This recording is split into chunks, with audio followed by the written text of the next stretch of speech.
Assalamualaikum warahmatullahi wabarakatuh. Selamat pagi anak-anak soleh-soleha. Alhamdulillahirrabbilalamin. Hari ini kita akan kembali belajar bersama masih di materi gagasan pokok dan gagasan pendukung dalam teks lisan di muatan bahasa Indonesia tema 1 subtema 3. Baik anak-anak soleh-soleha, kita lanjutkan pembelajaran hari ini. Bismillahirrahmanirrahim. Gagasan pokok dan gagasan pendukung dalam teks lisan.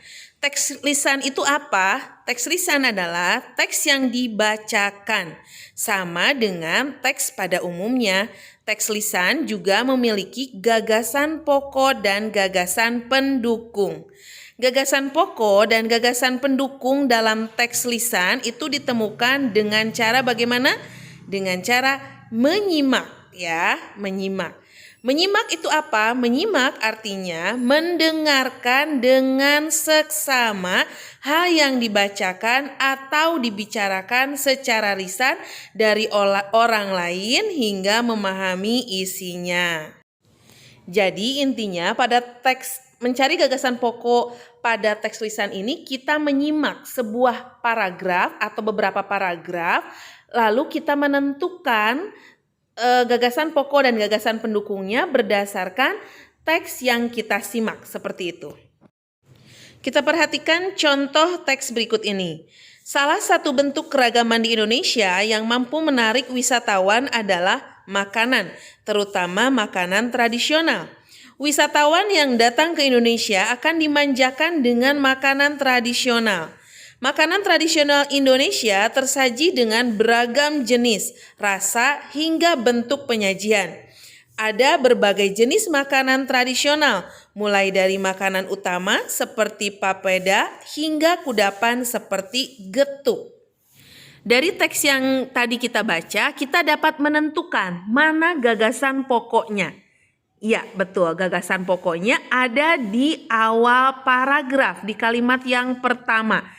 Yaitu salah satu bentuk keragaman di Indonesia yang mampu menarik wisatawan adalah makanan, terutama makanan tradisional. Nah, itu dia gagasan pokoknya, gagasan utamanya.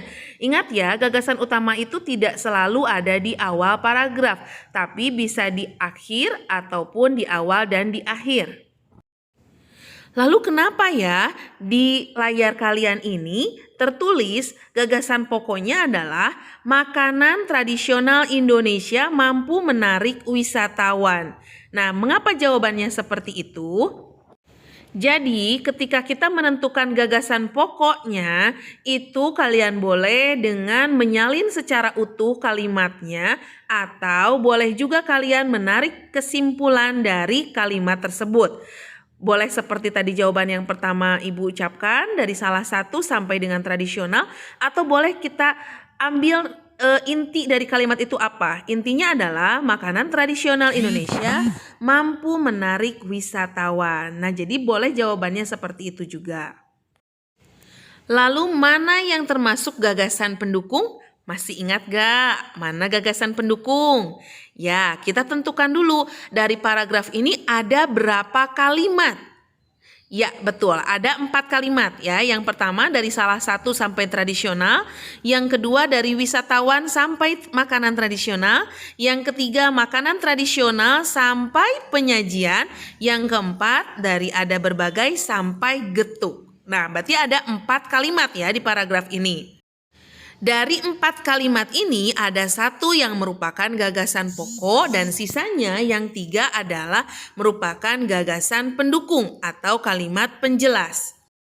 Tadi kita sudah menemukan gagasan pokoknya ada di paragraf yang ada di awal kalimat, yaitu di kalimat yang pertama. Berarti kalimat-kalimat lain selain kalimat yang pertama itu merupakan gagasan pendukungnya. Berarti ada 3 gagasan pendukung. Yang pertama, wisatawan yang datang ke Indonesia akan dimanjakan dengan makanan tradisional. Yang kedua, makanan tradisional Indonesia tersaji dengan beragam jenis, rasa, hingga bentuk penyajian. Yang ketiga, ada berbagai jenis makanan tradisional, mulai dari makanan utama seperti papeda hingga kudapan seperti getuk. Nah, seperti itu ya. Nah, sama seperti tadi gagasan pokok, jadi kita gagasan pendukung juga sama. Boleh sama persis kalimatnya dengan yang ada di teks atau kita boleh juga mengambil ringkasannya. Inti kalimat itu apa? Nah, jadi seperti yang ada di layar, boleh misalnya gagasan pendukung yang pertama, makanan tradisional khas daerah dapat memanjakan wisatawan. Yang kedua, makanan tradisional memiliki beragam jenis rasa dan penyajian. Yang ketiga, jenis makanan tradisional berupa makanan utama hingga kudapan. Nah, seperti itu ya.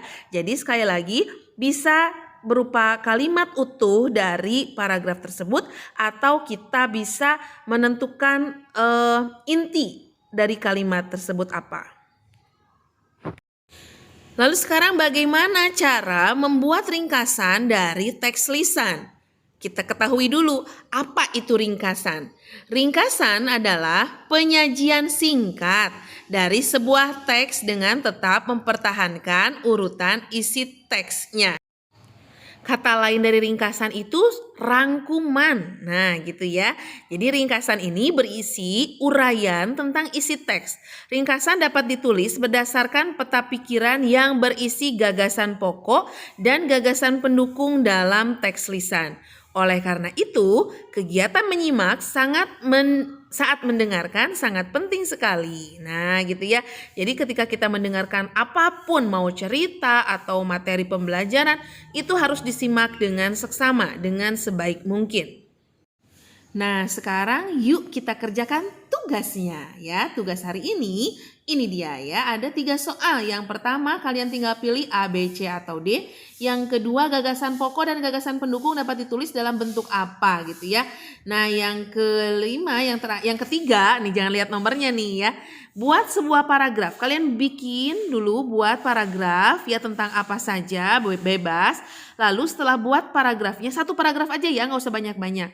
Tuliskan gagasan pokoknya apa, gagasan pendukungnya apa dari teks yang kalian buat itu. Oke? Ya, itu untuk tugas hari ini. Ya, tuntas sudah pembelajaran hari ini. Silahkan disimak kembali videonya, dikerjakan tugasnya. Ibu tunggu sampai jam 9 malam. Sampai bertemu lagi besok dalam keadaan sehat. Salam untuk ayah dan bunda. Assalamualaikum warahmatullahi wabarakatuh.